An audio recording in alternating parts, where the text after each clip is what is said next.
Good Choices, a holistic conversation about dance, art, and life with Sabine Parzer. Hi, everybody, this is Sabine with another episode of Good Choices, a holistic conversation about dance, art, and life. I'm here today with Jurij Konjar. Jurij is a dancer, a performer, a choreographer, an improviser, and a teacher from Ljubljana, Slovenia. Jurij's early training included judo, singing, and musical dance. He has a contemporary dance training from Parts in Brussels, and he worked as a professional dancer both in contemporary dance and with his own choreography. In 2007, Jurij suffered a major head injury after an assault, and we talk about his recovery and how dance supported his recovery in this podcast. Jurij is very well known for his Goldberg variations, which he took from Steve Paxton's Goldberg variation as an inspiration, but developed into his own way of performing them. He is also well known for recovering Steve Paxton's early solo work. He does his own solo performances, but also works with the tuning ensemble and other ensemble works. He teaches workshops, organizes temporary working environments, works with mixed ability education and art projects. I very much enjoyed my conversation with Jurij, and I hope you do too. Hi, everybody. This is Sabine with another episode of Good Choices, a holistic conversation about dance, art, and life. I'm here today with Jurij Konjar. Hi, Jurij. So nice to see you again. Hi, Sabine. Hi. Jurij, we met not too long ago. I mean, I've known about you and I've known about your work for quite some time, but we didn't meet in person until last year, which was at CI 50 in Oberlin. And I'm wondering, where in the world are you right now, and what are you busy with at the moment? That's such a big question, but I'm gonna ask it anyway. So, where are you right now? I'm at home. For a while, there wasn't a clear home, so that's news for me. It's nice to be home and to leave home and to come back.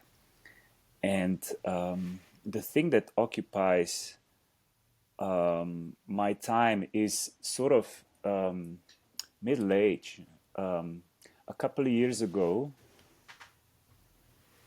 I think it will be 2 years in August. My uncle died suddenly, and I had to take care of the. I mean, there was a lot of things to take care of. He didn't leave stuff finished, and I had to organize the funeral and speak at the funeral, and then there was people subletting his apartment, and it's as if by domino effect that put in place a bunch of administrative and organizational things that I'm still dealing with, not just related to my uncle. My mother also came back living to Slovenia after having lived abroad for several years, and with my sister. She lived abroad with my sister, and she's got Parkinson's, advanced Parkinson's. So that was a big chunk. So sort of just crisis management from one day to the other while still working. And now in the last now it's sort of become the new mode of being, where I am not completely the owner of my time, and I'm not free as a bird as I was for many years. As far as dance goes, I've been dealing with administration. uh, I had to, after some years again, I had to do a tax return in the USA again, after doing the taxes for the association or preparing the materials so the taxes could be done, after doing my own taxes, after doing my own taxes. So that too has taken a toll on my time. However, I performed in the beginning of March, and I was in Firenze, and I was preparing for that. Because when you don't, when one doesn't, I've worked in a project where we had 125 shows over 2 years. That was a long time ago though. So I perform much less than that, much less. So each show is special, and I prepare for them. And so that was my motivation for the spring, and then that happened, and then I had to recover because I gave 120%, and then of whatever I had. Um, and now is again preparation for the next. In Slovenia, we say ruker, which might be from German actually, the source of that word. For the next intense period, which starts on the 6th of May when I fly to the US. You have quite the international life, and so and quite the international family also. If I look at your life, I mean, just briefly, you went to study to London quite early in your life, and then you went to study in Brussels, and then you were a professional dancer touring all over the world, and then you were teaching all over the world. And so coming back to your home, and we'll get a little bit more into your history if you want to, but I can relate to being gone for a long time. I was gone for 10 years before coming back to Vienna, and I really needed to get away from my hometown to appreciate it, to know what kind of heritage I was coming from, and to also just experience a different world and a different dance world, also to define myself in a way somewhere else other than here. And so I'm wondering, since you're coming back home and you're also dealing with a lot of family issue, how your relationship to your home place has changed. So somehow I should specify. I hear somehow I should specify what home is. Um, Home is having an apartment where you can leave a mess when you go, and then it doesn't disturb anyone. And then when you come back, the same mess awaits you when you open the door, and you're fine with that. So that's the home I spoke of. Slovenia has always been a home. It's always been a base. I've got friends here from 30 years ago that I meet regularly, and so that's special about here. I haven't come back professionally in the sense that I don't feel a part of a community here, or I don't feel I work closely with peers here that would where we would inspire each other mutually. I meet people, I'm part of things sometimes, but I'm not. Um, I don't work here much. I mostly work abroad. But also, since I have gone to London and then Brussels, things have changed a lot. There's no reason anymore for Slovenia or the Slovenian work to stop at the borders. Um, Although performance-wise and touring circuit-wise, we're still somehow on the periphery. Although I don't know what that means anymore. Um, I say it, but um, periphery of what? Europe's bigger than that, and the world's bigger than that. I I I I travel a lot. Still, I go out. I do a very intense 2 days to 1 month project of some kind. And then I return, and my mess awaits me when I unlock the door. So that's home and that's work. However, what has changed as well is also that I have keys to a working place here that I go to after hours. So I go when people have finished with their work, but I'm flexible. And that was very important for me. I can't work. I found I'm bad at working. On this date to this date, from this hour to this hour. It's very nice to be able to decide. Now I'm gonna go and I'm gonna work. from 6 till 11 p.m. and have the keys, have the possibility to do that. So this is something that I follow my own rhythm here, and I prepare and I reflect, and that's Slovenia. But as far as yeah, projects, I still tend to travel abroad more. Um, I feel like we could go in different directions, and I kind of want to offer you which direction you want to go into. Um, Usually, I ask the people that I talk to about how they come into life or how dance came into their life.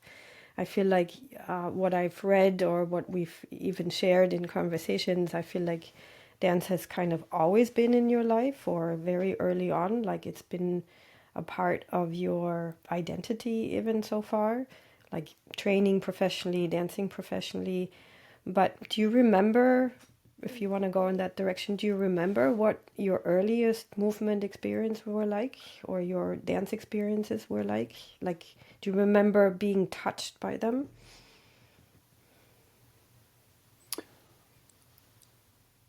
I can tell you I can try tell you the short version of the story. Um, I was I remember. I'm we it's tricky to rely on one's own memories about oneself, right? But I remember being a fat kid. Um, I was surely not a team player, and I was not popular. And I'm talking early primary school, like 10 years old. And I was going to church, and I sang in choirs a lot, church choirs, the school choir. Um, and I was going to judo, where I was thrown around a lot because I didn't throw others a lot. But that was the base of my floor work for sure. Like I really learned, I developed a relationship with the floor. Um, and then a school friend of mine invited me to what was very popular at the time. It's still popular now, but it's less. I mean, the physical culture is less present in the lives of teenagers anyway now, I think. He invited me to dance school, um, and I found I found I could do it. It was fun, but also I found confirmation there because they needed boys. We were few, and it was a very different world from the church. What kind of dance Don't was it? imagine now this boy. Yeah. Oh, it was on the way to, well, it was lots of ballroom, so couple dancing. Slovenia is very big on sports, and there's a competition side to this dancing, which is what I ended up doing. But I'm just trying to explain why. Well, I explained to myself why it was so popular here. It's provable dance. It's not art. It's stuff you can do well or less well. Mm-hmm. Um, and so I liked it there, and they liked me, and so I went back, and that led into starting competition ballroom and lots of stuff that I now find pathological, like you know, makeup and really doing your hair and paying a lot of money for clothes that you don't have, and extreme facial expressions that you would dance with your partner, rehearsing choreographies 2 3 hours a I'm trying day, to the same imagine. choreography of a minute and a half. I'm trying to imagine you doing it. I was going to, I mean, yeah, I'm not, I'm continuing. And then my partner got injured 2 days before the the national championship, and I was very frustrated with that. Obviously, she got injured because we were training too much. I always love to train, and um, and somehow I ended up in jazz because I was just working by myself, and I got picked up. My sister was dancing jazz already in the same school, so I got just and then I was part of this thing that was also big in Slovenia at the time and still is to a point. uh, jazz we call it formatia, which means group choreographies, symmetric group choreographies with, say, we were 4 guys and there was 20 girls, and the guys were doing some lifts and looking all manly in this flashy 80s clothes or 90s clothes. Yeah.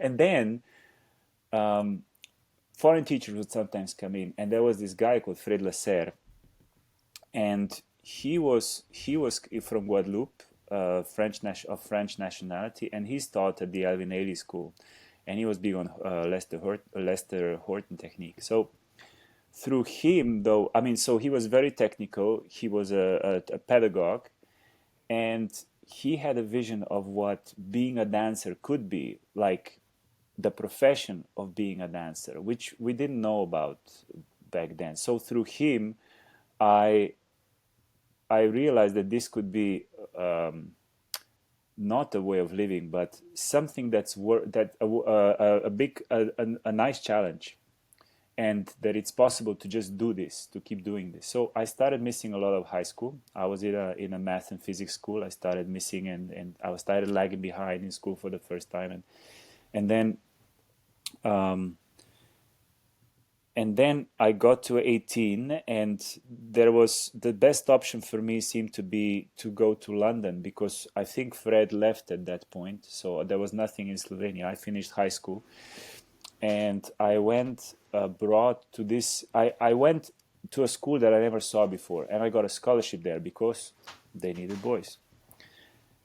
And the school was pretty terrible. It was a bit like from a Pink Floyd video. It was privately Oh owned, God. and it was the bottom and like the lower and the higher school together. Um, I I was suffering there almost from the beginning. They put me in the second year because my level was good. You see, in Slovenia, we worked our asses off thinking the rest of the world is just passing us by and they're professional. We were paying for our classes and we thought, oh, though they are so much better, the other ones. But we worked a lot. And then we worked to have money to pay for the classes. And then I got to London and I realized those people are, they don't, they just want a job and they want to get laid, and that's it, you know? I mean, there's no spiritual aspect or the even the competition aspect is more about the job, not about how well you can dance. I was very performative in the sense that I wanted to turn and jump and really got tech. Think of Elvin Ailey. That was my goal. Not to get into the company because as a white person, I could not. I was told, or I would have to be incredible, which I wasn't. But so anyway, that school in London didn't end up so well. I returned to Slovenia after finishing a year. I returned to Slovenia for a year, worked with Fred Lasser again, the company, and then by chain of events, following a chain of events or a chain of events unraveling, almost by mistake, I ended up in Brussels at Parts.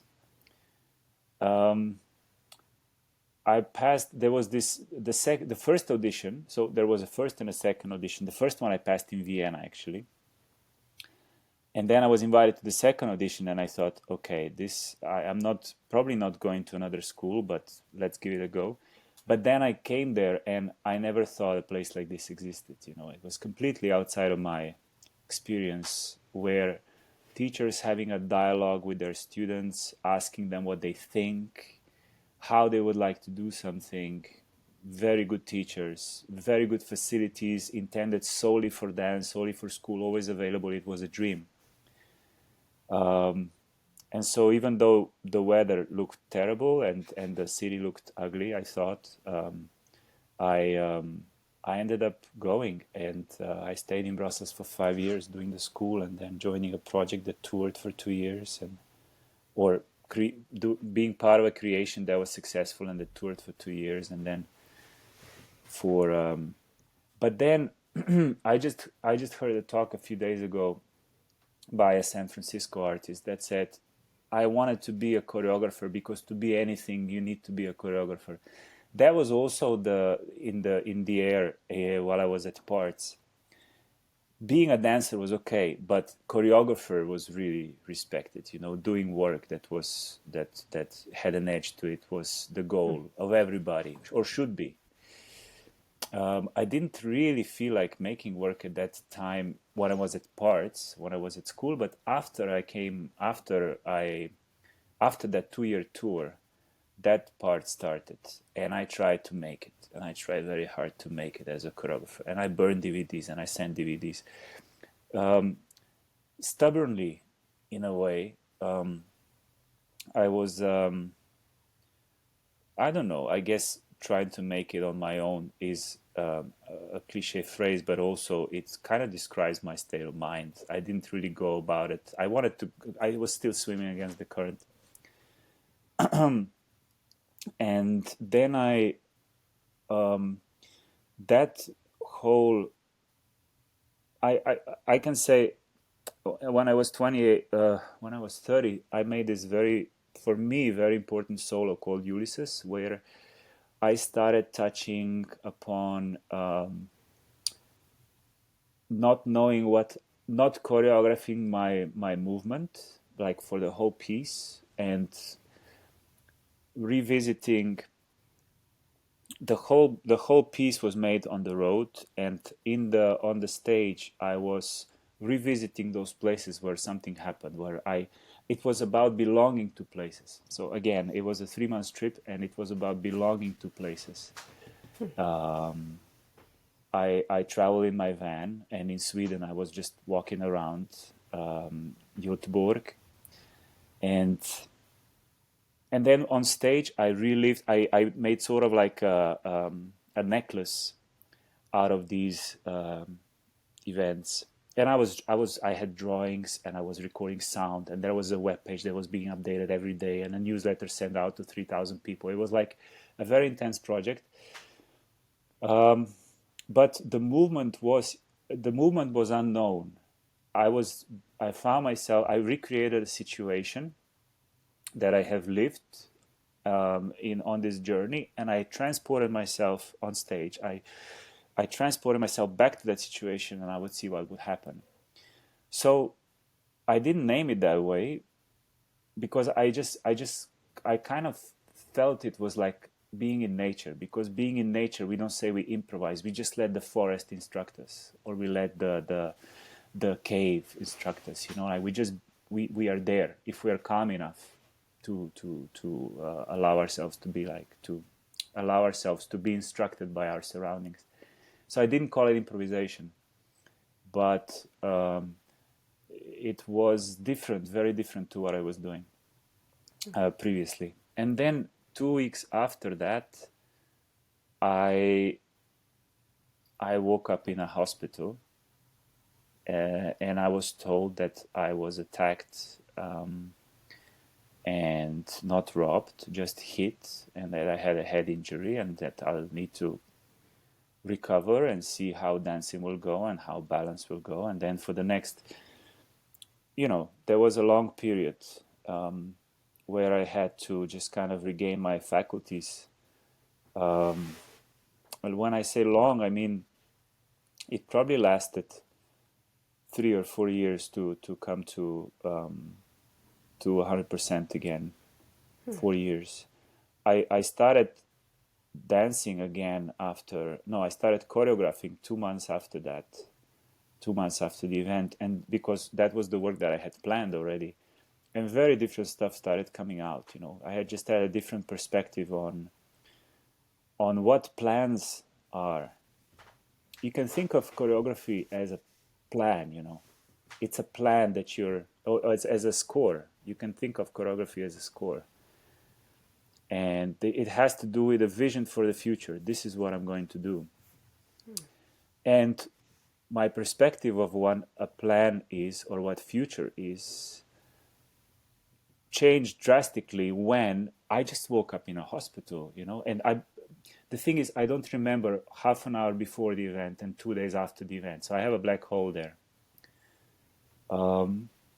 And before the black hole, I just made this solo, and I was just in Venezuela replacing this dancer, and I have these plans to do a performance at Palais des Beaux-Arts in Brussels when Slovenia is presiding the European Union, and I can work anywhere in Europe, which is different to how it was when I was in Brussels, where I had to leave the country when I no longer had work because my residence card ran out.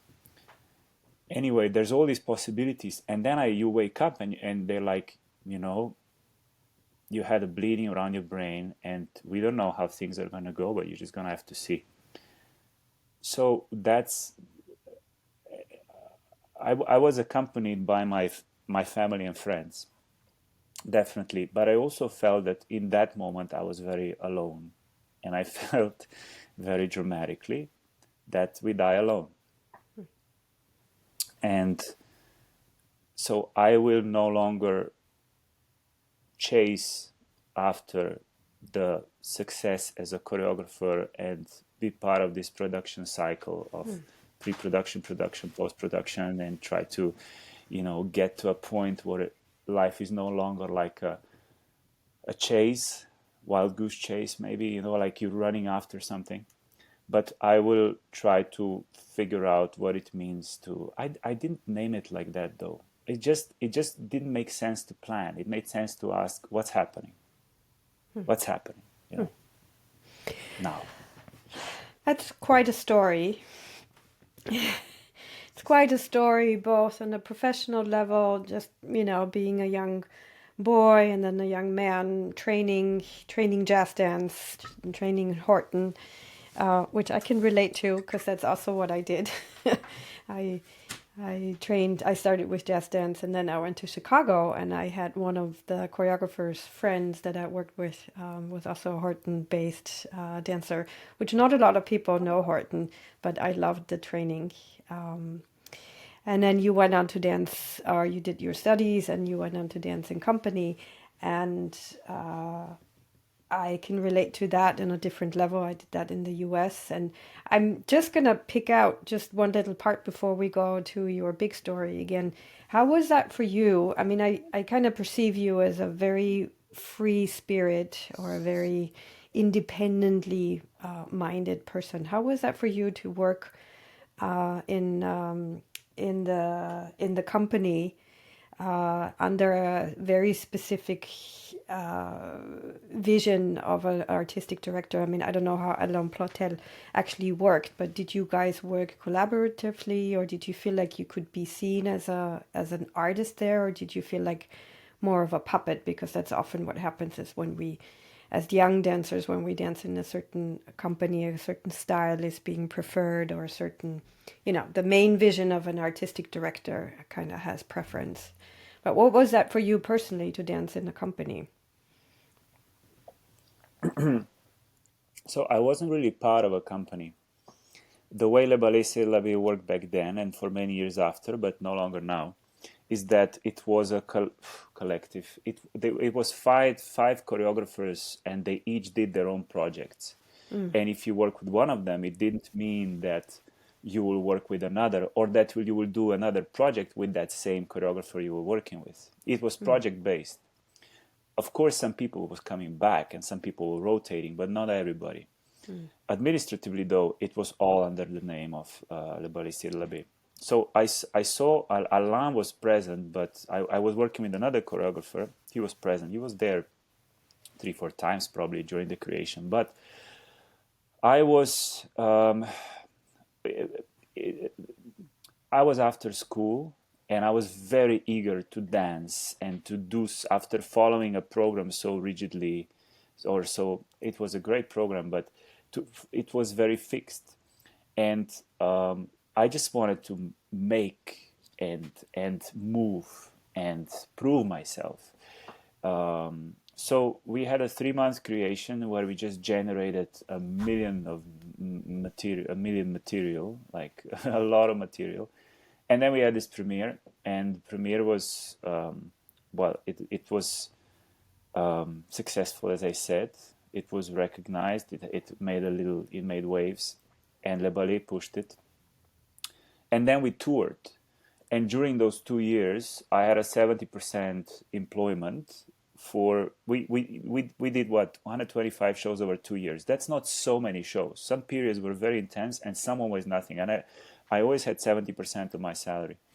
So in that time, I actually because I was always running behind since I was 15. I was, I'm missing school and changing countries and not having money. So my time was always just full.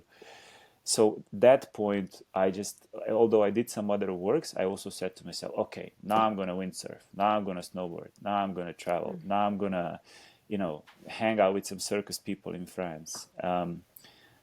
That's what it was like. And I did feel I I could speak about the communication in the company, and it was repetitive, but and I did want to leave the project already in the beginning, but when I realized that I never signed up, I have signed up for the creation. I didn't sign up for a 2 year tour, at least we didn't speak about it. So that was an issue, but it wasn't, I didn't feel I was in the company issues.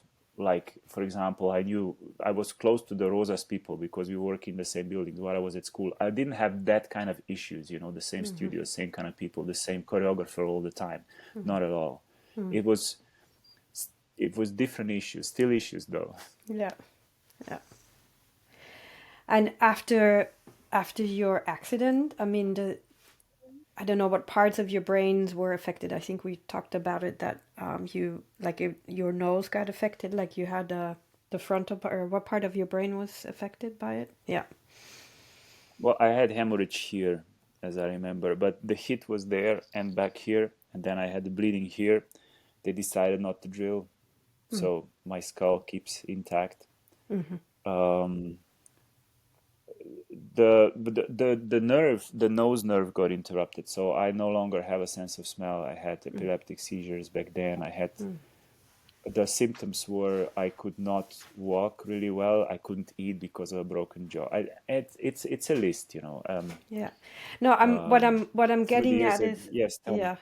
Yeah, what I'm getting at is like how your well-trained body was able to rehabilitate, or how much of your movement knowledge was still there. I mean, I worked in a rehab center for many years with people after severe accidents. So, as a dance therapist, I remember that was so much dependent on how able-bodied but also able-minded, in terms of what kind of attitude a patient would bring to their recovery, like how much body-mind intelligence was there, or how much just motivation also to connect to the injured parts, to connect to this situation as a chance for learning, is that was so important in terms of how people recovered. And so I'm wondering, like, as part of your path, if you remember, like, do you remember your body remembering movement patterns, even or on a technical level, or did you feel like being a dancer helped you in your recovery? Like, if you were to tell this to a normal person, like, how could you explain your recovery? I think the answer relates a little bit to something you said previous, which is that I've always been a physical body through dance. Before dancing, I was not very much of a sportsman. I was into books. I was into singing, and I've always in a way I've always been a dancer, and I don't know how I would recover otherwise. This is the only experience I had. I can tell that it was the brain that was lagging behind and the body that was leading the way. 3 months after the injury, I started being a part of a project that was again planned in advance, and I was there as a dancer, one of nine. And I was always quick with phrases. I had lots of practice in that, making phrases and learning them and manipulating them. And I had an experience where I would be working on a sequence of 4 or 5 steps for 2 hours and then the next day not remembering that I have done that I have worked on the force movements at all, not let alone remembering the phrase.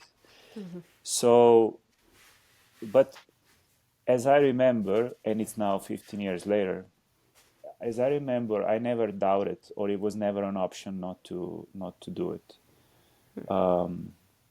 But that's, it's tricky remembering that, how I felt at that point. My brain was in a dismay. What I do remember also is that I had no time for other things. I was in a relationship then when this happened, a long distance relationship. I had a ticket for Buenos Aires, and I was to meet my partner in Buenos Aires, and she rented an apartment for us, and da da da. And even after this, when I saw her again, and we were supposed to, something was supposed to continue, I couldn't. I needed this energy. I couldn't. I didn't want to spread myself too thin again. I just wanted to do one thing.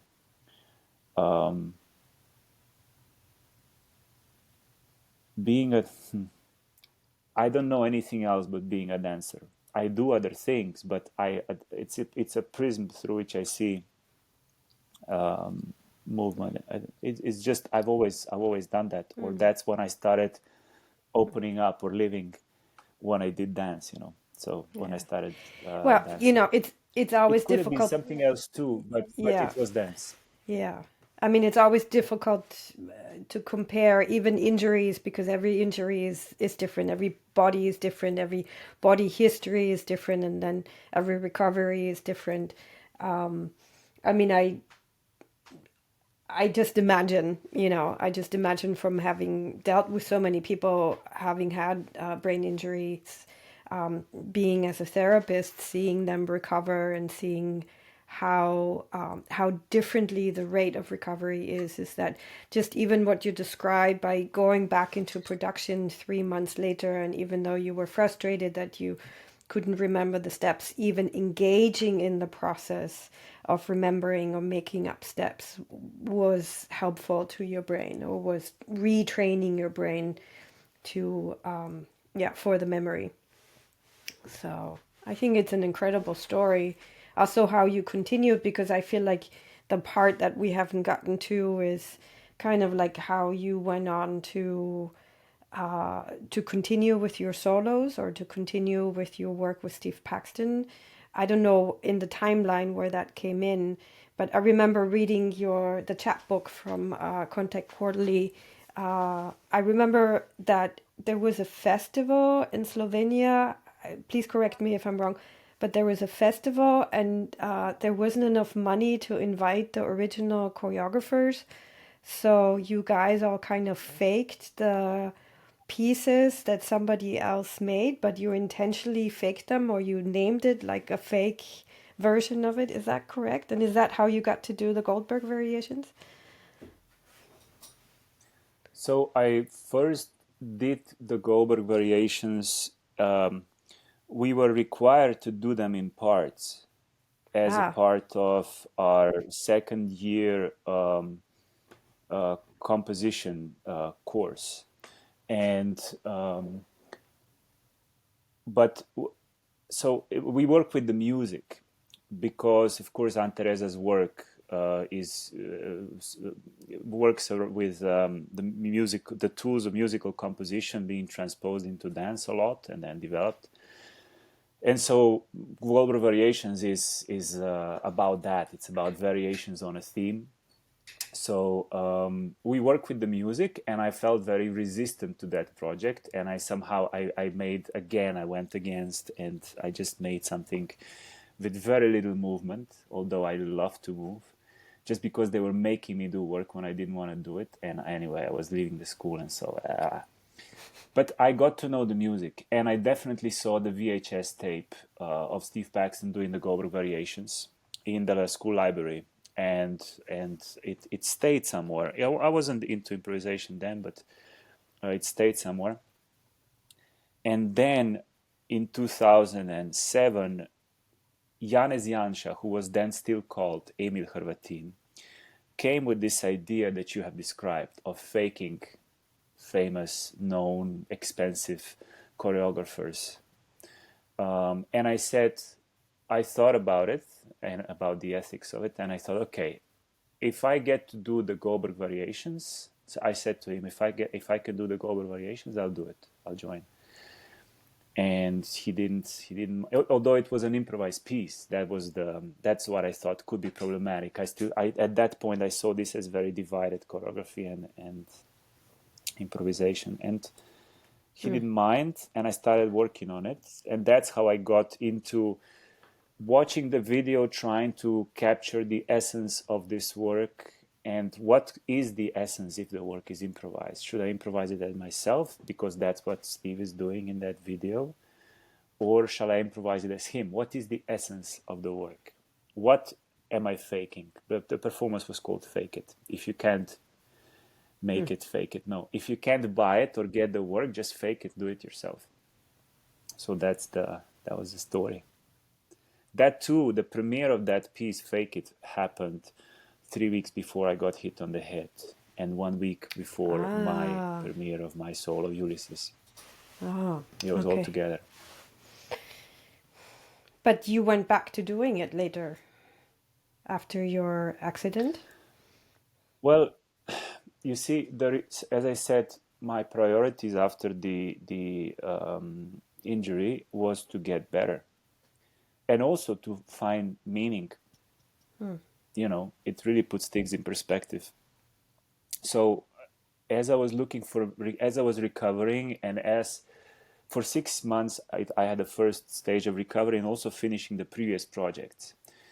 And then the second 6 months after the injury, I was just in bliss, where I was just happy to be alive, to have my faculties, and I didn't,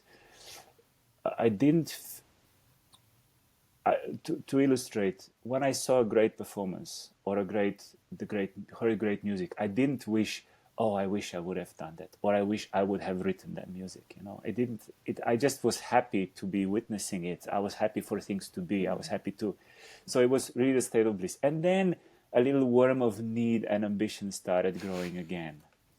And during all this time, so it was 2 years before I decided that the Goldberg variations was something that I wanted to pursue. During those 2 years, we would perform once every 6 months. We would perform this piece, Fake It, which started with 8 minutes of the Goldberg variations. And each time I would ask myself, what am I doing? What is this? And I would have to, each 6 months, as I would keep as my recovery was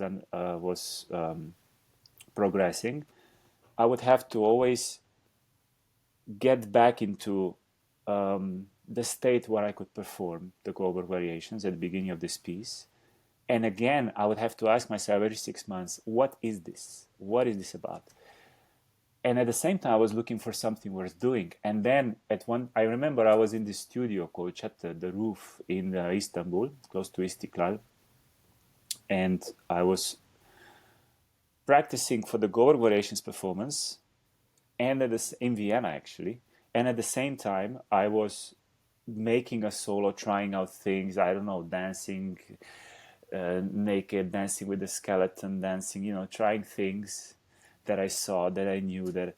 And then I realized, no, actually, I'm already doing what I'm actually interested in, this Goldberg variations thing that has accompanied me for a couple of years already.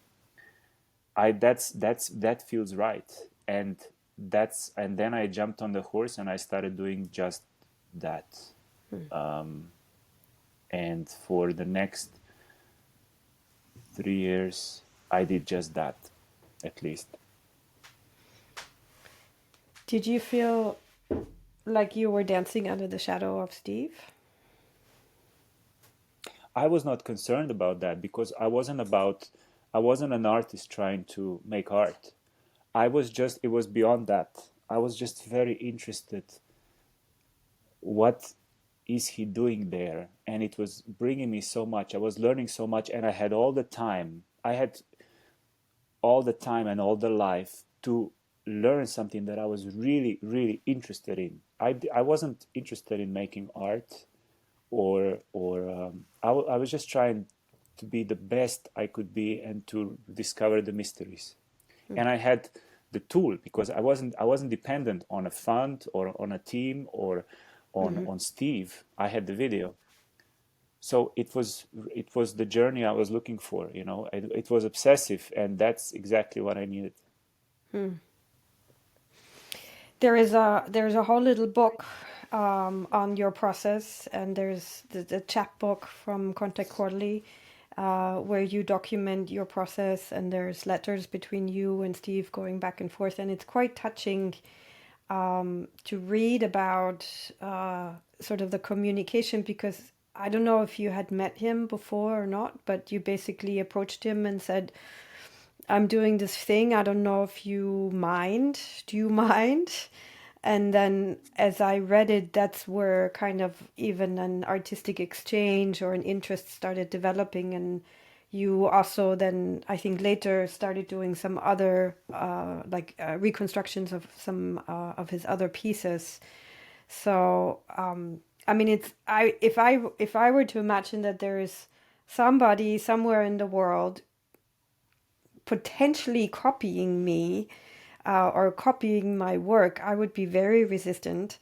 But I think how you approached him was so open and so generous that I felt, at least what I read in the emails, the printed emails, that there was a lot of generosity coming back towards you. And I don't know how you continued with each other, but that's how it felt, and that feels like a very open space to find your own way of doing something that is simply inspired by him. Steve was the generous one here for sure, to let me in. I had to insist a little bit. The first answer was no, and he had a point. He said, "Well, I'm not doing that since 10 years. I'm 70. What are you gonna do with me? You have the video. You're working on it already. So what's the point?" But he consolidated, and then it was interesting how, I mean, interesting. It's though my English is not good enough here. Things just sort of unraveled in a logical way, the way they should. It was very important for me that the combination of the known and the unknown. I had a goal. No, I had an interest, and I had a tool, but I had no idea where this is going, and that's what I did. If I would know it, I don't. It would be another thing. Is the least I can say. But I can imagine knowing myself. It would not. I would not be as interested. But it was. It felt like a great adventure. It felt like discover. It felt like Jules Verne's traveling to the center of the earth. Uncharted territory. I didn't read any books about improvisation. I knew about it, but I knew about it in a very methodology about improvisation. But I had workshops of quite methodological, help me, methodological? Methodological. Yes, The approaches. methods, about the method, books about the method. I did not read those. I did not even think of reading them because I Yeah. wasn't interested in improvisation. I was interested in the ghost. What is so intriguing about Steve Paxton's Goldberg variations, or what I see in that video? It was a very narrow focus that where I could project my own visions of that, and then pretend that they're his and work with that. I should say that I should mention two names. First, the Goldberg Observations Contact Quarterly chapbook is definitely the project of Lisa Nelson. So, who was, because the Contact Quarterly is no longer being published since last year. She was the co-editor of Contact Quarterly, and chapbooks were sort of her, as I understand, were her babies. This was transitioning from the four Contact Quarterlies a year to slowly being two, and then one plus half. And so this was, I think, 5-6 chapbooks happened. I think maybe Global Observations was the third one or second. And she did, I part of my process, part of my creation process, which was very intense for me because I wanted it that way, was writing. I would write for myself. After dancing the Goldberg variations, I would write so that I would write I would relive the experience of improvising and write about it so that I didn't have to think of remembering things while I was dancing, so that I was available for the moment, for what was happening right then. So I could be lost and not try to hold things on my mind because I said later. The losing was part of the process. I had to lose all that I discovered while dancing so that I could be available for the moment. And after I would write and I would retrace my thought experience, or not just thought, the whole thing, the whole experience in writing. And then I would share some of those writings with 5-6 people and kind of keep a hold on reality and converse with them and feel in that way the support also. So those writings were given to Lisa, and she made the first selection of texts. I gave her at least 500 pages, and she came out with 60. And then from there, she was asking the questions as the editor. She's a fantastic editor, and it's really her. This chapbook it's lots of it is my writings. I mean, it's my writing mostly, but without her, this would never have happened. And the second thing is also because I really didn't think this would be so interesting to anybody else. That it was really it was a very personal process for me. So, and the second person was Guido, who after a show of Fake It, we were sitting up in Tanzquartier in the bar and with a bunch of other people, and he said jokingly, like Guido speaks, you are you like nature and you like, farming, and maybe you could go to Steve Paxton, like in the Eastern, martial arts stories, and ask him if you can garden and just kind of, be there and work with him. And I was laughing about it. I mean, we were all, yeah, sure, haha, as if that's going to ever happen. But it took me 3 months to write the email. The idea stayed, and that was the seed. You see, I was ready for the seed, but the seed was planted by someone else. So I'm eternally grateful for that. The impulses that come from the outside that plant the seeds for further developments on the inside. It's So like we're there's many seeds flying around in the air, but not many find the right piece of ground to grow. Those that do become yeah, trees. So we yeah. are also ready for them. The ones that finally grow, we were ready for them. So, Jurij, as far as I know you, which is not very long, but we've had some lovely conversations together, including this one. The sense that I get about you is that there's a depth to the things that you like to do, or there's a passion that you commit to things, and they kind of need to have the right conditions around them, like not too much or not too little of this, and enough freedom, but enough sort of ambition at the right time, or the right, like the right conditions for something to grow or for you to get into, which I think is interesting because it's like, okay, where and when do you become passionate about something? I think that's an interesting process just from the outside, kind of listening to your story. So maybe just for the last few minutes, is there something that you're working on right now? Is there a new performance project that you are passionate about, or is it something about your life right now, besides all the administrative and the family issues, where you feel like, okay, there's my fire, or there is a seed that's currently blooming?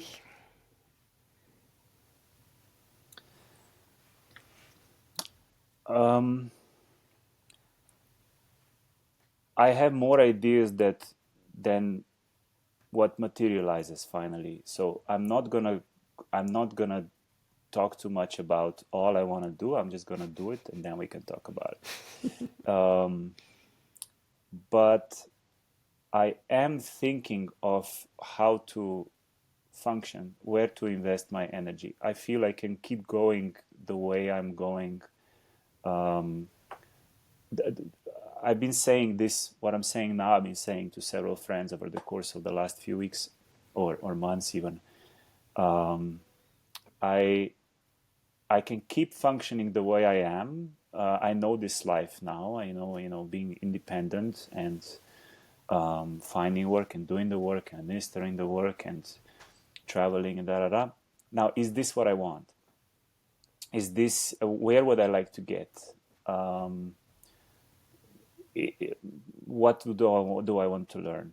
What is possible in this world as a dancer, and the way with the kind of freedom I wanna, or with the kind of mixture of known and unknown that I want to be working with. What are the possibilities in this world, and what compromises am I willing to make? Because I'm not willing to sacrifice everything for that. So that's where I am. That's what I'm thinking about. I have a premiere coming on the 9th of the 9th, so 9th of September. And I have a very full summer that I'm looking forward to. That will for sure bring a lot of input. But yeah, I'd like to. I'm trying to observe everything from a bit of distance, and I'm not in a rush. I'm not. Where I am. I can stay for a while, and I'm good here. I'm talking in myself, in the dance, in the way I function in this community. Now, what is where do I want to invest my energy? As wide as now, or more specialized? What do I want to learn? That's where I am. Beautiful. Well, I look forward to the next projects, the next steps, the next developments. Hope to see you soon again, sometimes in this world, either in Vienna or in Ljubljana or somewhere else. It's lovely to talk to you. Thank you for your story. Thank you for Same sharing. here. Thank you. I'll talk to you soon. Bye, Jurij. Ciao. Bye. If you would like to know more about holistic dance and the Holistic Dance Institute, please visit us at our website www.holistic-dance.at. Holistic dance is an invitation to transformation through dance, movement, and touch. It was founded by me, Sabine Parzer, in 2010. It is a mix of different methods, a dynamic cross-method approach from dance pedagogical, dance and body therapeutic, systemic and holistic methods. We offer authentic movement, integrative contact improvisation, somatics and applied anatomy, improvisation, ecosomatics, and many more elements. I offer holistic dance workshops, I offer single sessions, I offer teachers trainings, embodiment trainings, advanced teachers tracks, year groups, and retreats. I would be very happy to see you at one of our events. And if you have any questions, please write me an email.